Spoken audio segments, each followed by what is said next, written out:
Bonjour à tous. Avant d'oublier, regardez où nous sommes, mon collègue et moi, sur la belle terrasse de la médiathèque. Non, je ne suis pas chez moi en train de me faire bronzer parce qu'il fait chaud.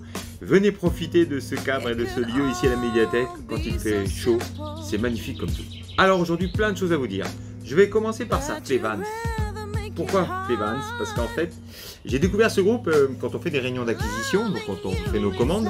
C'est un DJ producteur qui fait souvent appel en fait à des chanteuses, plutôt soul funk, et j'écoute ce titre, X Factor.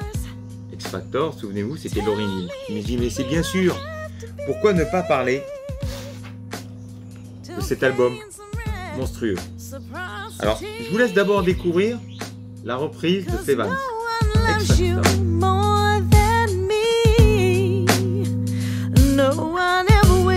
Du coup, l'original. Alors je suis parti de ce titre-là, c'est un peu une excuse pour vous en fait d'écrire The Miseducation of Lauryn Hill, qui est un album monstrueux qui fait encore date aujourd'hui. Pourquoi? 19 millions d'albums vendus. Seule Amy Winehouse, en tout cas pour une femme, a réussi à faire mieux avec Back to Black. X Factor, donc en fait il raconte l'histoire, ce titre de la relation avec Wyclef Jean. Il faut savoir que Lauryn Hill, avant de sortir ce seul et unique album solo, voilà, qui a fêté ses 20 ans l'année dernière, puisqu'il est sorti le 25 août 1998. 25 août, c'est la Saint-Louis, c'est la Saint-Louis de Vic. Un petit coucou pour me souhaiter ma fête. Donc avant d'être connu en solo, c'est quand même un des membres des Fugees, qui se fait connaître donc avec Killing Me Softly, écoutez, reprise de Roberta Flack, grand tube. On la voit aussi jouer, on la connaît dans Sister Act aux côtés de Whoopi Goldberg. Vous savez, ces évangélistes se mettent à chanter du blues, du gospel. Donc voilà. Et puis elle sort cet album solo. Et alors là, soul, hip-hop, funk. Elle parle des conditions de la femme. Il y a tout dedans. Ce titre donc raconte X Factor en l'occurrence, son idylle avec Wyclef Jean. Un idylle un peu improbable parce qu'en fait lui ce qu'il dit, il dit, je te préviens ma petite, c'est un peu s'amuse. Si tu pars, d'abord je te ferai pas de pub, je te ferai une mauvaise pub, je t'écrirai rien parce qu'il est aussi un grand producteur de hip-hop.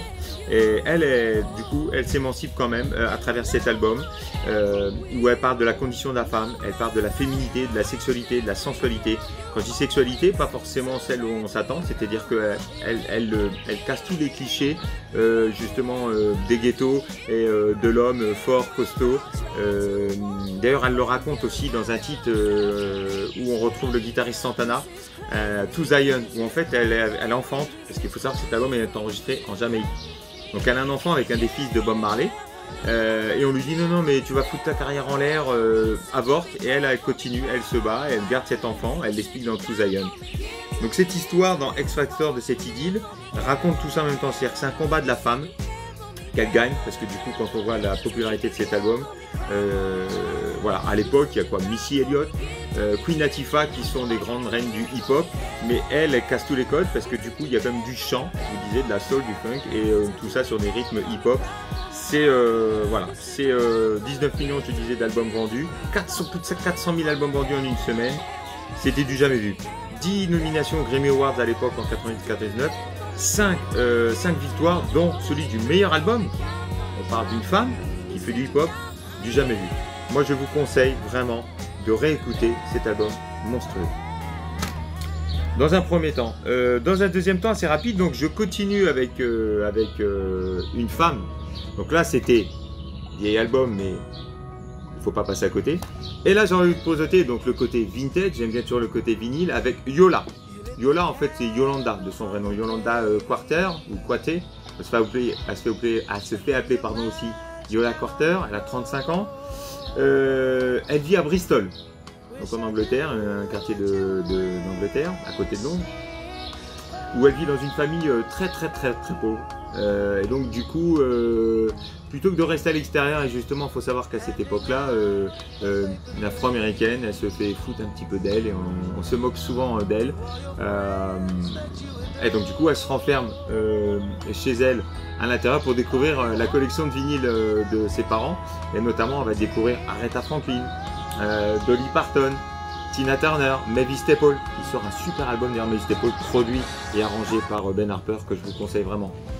Les Kings, Crosby, Stills, Nash & Young. Donc vraiment, ce qui lui plaît, c'est ça, c'est la soul, mais la country aussi, ce qui est plutôt peu probable. Alors il faut savoir qu'en fait, elle a été choriste pour des grands groupes anglais. Bon, elle a été choriste pour Katy Perry, elle a été choriste pour les Chemical Brothers, elle a surtout été choriste pour Massive Attack. Et c'est là d'ailleurs où elle apprend le métier. Se dit, ces mecs-là, c'est des pros, ils laissent rien à l'improvisation, et c'est comme ça qu'elle va apprendre le métier. Et puis donc, elle a d'abord un groupe Phantom Lib, qui mélange donc la soul et la country, vous allez voir cette voix magnifique. Et elle veut s'émanciper, donc ce groupe en fait va exister de 2005 à 2013 à peu près. 2013, sa mère décède, et c'est là en fait elle prend un tournant dans sa vie. Elle se dit, je vais faire mes propres compositions. Et puis lors d'une tournée américaine en fait, dans un petit club privé à Nashville, qui elle va rencontrer? Qui? Dan Auerbach. Donc Dan Auerbach des Black Keys.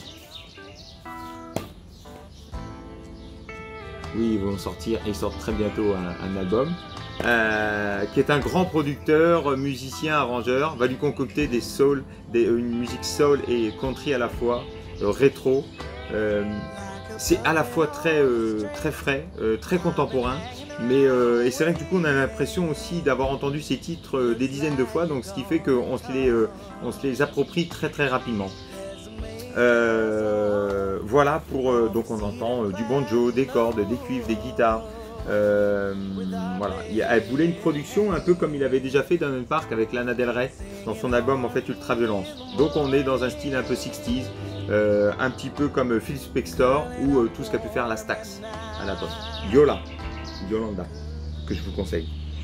Et puis donc très rapidement. Deux choses. Je voulais faire aussi un coup de cœur sur un disque du Val d'Oron, parce qu'il faut savoir qu'on fait nos commandes quand même avec nos collègues du Val d'Oron. The Temperance Movement. Que je voulais alors c'est vrai qu'on est dans un rock un peu sudiste. Alors pour ceux qui ont aimé les Black Crowes à cette époque-là, à une certaine époque, c'est dans cette veine-là. Je trouve cet album magnifique, Deeper Cut. Et puis pour finir, mais très rapidement, je ne pouvais pas ne pas faire un hommage donc à Zar Asdar, donc DJ, producteur de la scène électro French française. Voilà, au même titre qu'à l'époque les Daft Punk, on ne pouvait pas faire sans lui. C'est désolant, et c'est quelqu'un de très important qui nous a quittés. Cassius avec Zdar. Et puis, alors on en a moins entendu parler, pourtant un grand monsieur quand même de la musique de la Nouvelle-Orléans, Dr John, qui lui aussi est décédé il y a peu de temps. Dr John, grand pianiste de la Louisiane et de la Nouvelle-Orléans. Écoutez du Dr John. En tout cas, je vous laisse découvrir une fois encore Yola. Écoutez ça. Vous allez écouter ça tout l'été. C'est magnifique. Et alors peut-être la prochaine fois, c'est pour ça que je l'ai fait un peu exprès.